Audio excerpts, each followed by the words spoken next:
चूहे भी खाते हैं। तो मर्द का हुस्न अल्लाह ने दाढ़ी में रखा है। देखो जितने नर है ना अल्लाह ने खूबसूरत पैदा किए हैं बालों की वजह से।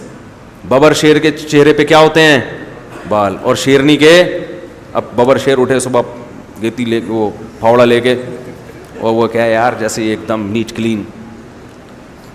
तो थोड़े दिनों में ऐसा होगा कि फिर शेर ये काम शुरू कर देंगे और उनकी फितरत क्या हो जाएगी? बबर शेर का तो मतलब क्या है? अब देखो मोर को अल्लाह ने बाल दिए बड़े लंबे खूबसूरत, मोरनी को नहीं दिए। अब मोर क्या है यार जैसे मोरनी बिल्कुल ऐसे ही नीट क्लीन है तो मैं भी ऐसा ही हो जाऊं, तो थोड़े दिनों में उसकी फितरत क्या हो जाएगी? चेंज। सुरखाब के क्या होते हैं? पर होते हैं। सुरखाब की मादा के पर नहीं। मुर्गा देख लो ना, मुर्गा कलगी होती है, बड़े बड़े बाल होते हैं। तो अल्लाह ने मर्द को बालों से जीनत दी है और सर के बाल भी होने चाहिए।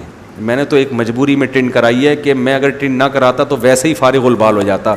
मेरे बाल दिमागी काम की वजह से बहुत तेज़ी से गिर रहे थे, टिंड करा दी, बाल निकलना अल्हम्दुलिल्लाह शुरू हो चुके हैं। बहुत जल्द आपको खुशखबरी सुना दी जाएगी इंशाअल्लाह। तो जो है ना अल्लाह ने मर्द को और औरत को सर के बालों में हुस्न रखा है। औरत के जितने लंबे बाल हों उसमें निस्वानी हुस्न और ज़्यादा लगेगा। तो उसकी फितरत भी चेंज कर दी, वो बाल कटा रही हैं। वो कटा कटा के परकटी नहीं होती जैसे छोटे छोटे बाल, अजीब वहशत होती है उनके चेहरों पर, वो हुस्न नहीं होता।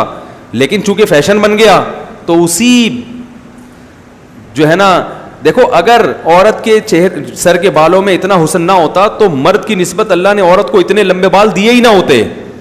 ये दिए इसलिए कि इसकी तो जुल्फों में अल्लाह ने हुस्न रखा है। आप जितने भी बाल बढ़ाना चाहें ना, इतने नहीं कंधों तक आएंगे, उसके बाद बढ़ेंगे ही नहीं।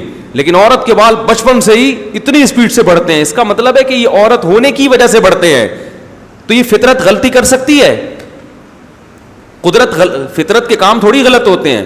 पहले जमाने में तो औरतें ऐसे सर में मालिशें किया करती थी, बाल लंबे होते। शायरों के कलाम में जुल्फों का तस्करा बहुत होता था, जुल्फों का, अपनी महबूबा की ना जुल्फें ऐसी। आजकल जुल्फें क्या हो गई हैं? शॉर्ट, जुल्फ है ही नहीं ठीक है तो शायरी किस पे गए शायर? तो ये सब अंग्रेजों ने हमें गलत लाइन पे लगा दी। नबी सल्लल्लाहु अलैहि वसल्लम के पट्टे वाले बाल थे, खूबसूरत दाढ़ी थी। आपने फरमाया मूछें कम करो और दाढ़ी बढ़ाओ, उल्टा काम हो रहा है। तो मर्द का अल्लाह ने इसमें हुस्न रखा, औरत का हुस्न सर के बालों में। तो वो सर के बाल कटा रही हैं, मर्द चेहरे के बाल कटा रहा है, ये गलत है। तभी आप देख लो जिस मर्द के दाढ़ी होती है वो एकदम कटा दे तो बहुत ही अजीब सा लग रहा होता है, एकदम चेहरे की रौनक ख़त्म हो जाती है। तमाम पैगम्बरों ने दाढ़ी रखी है, खुद हमारे नबी से ज़्यादा कौन खूबसूरत होगा? तो जलाल है इसमें, जलाल।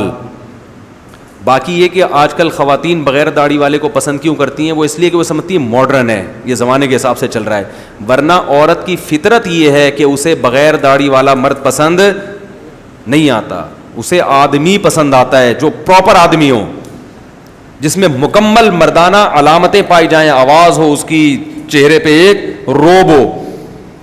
तो अगर वो क्लीन शेव हो जाएगा तो थोड़ी पसंद आएगा उसको। अब आजकल इसलिए पसंद आ रहा है कि वो समझती है मॉडर्न है ज़माने के हिसाब से, दाढ़ी वाले को समझती है पुराने ज़माने का आदमी है ठीक है ना, इस मॉडर्न। हालांकि दाढ़ी वाले भी मॉडर्न है भाई, बहुत सारे लोग बड़े मॉडर्न हैं। लेकिन एक चीज़ है ना, वो बना दिया ना, एक जहन बना दिया गैर मुस्लिमों ने, तो बन गया उनका। अच्छा मेरे बॉय दाढ़ी रखना चाहता हूँ लेकिन हिम्मत नहीं होती, लोग क्या कहेंगे? भाई तू कटाना छोड़ दे, खुद ब खुद बढ़ जाएगी।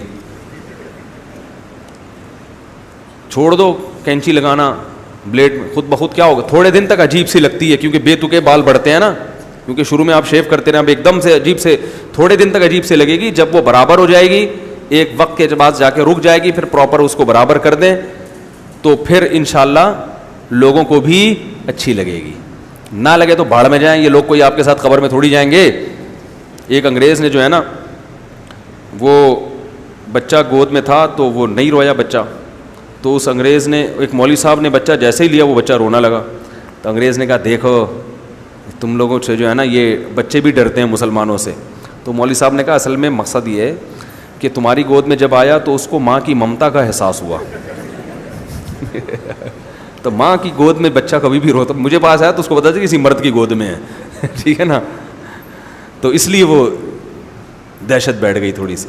और दाढ़ी के उल्टे सीधे ख़त ना बनाया करे, इससे दाढ़ी की रौनक ख़त्म हो जाती।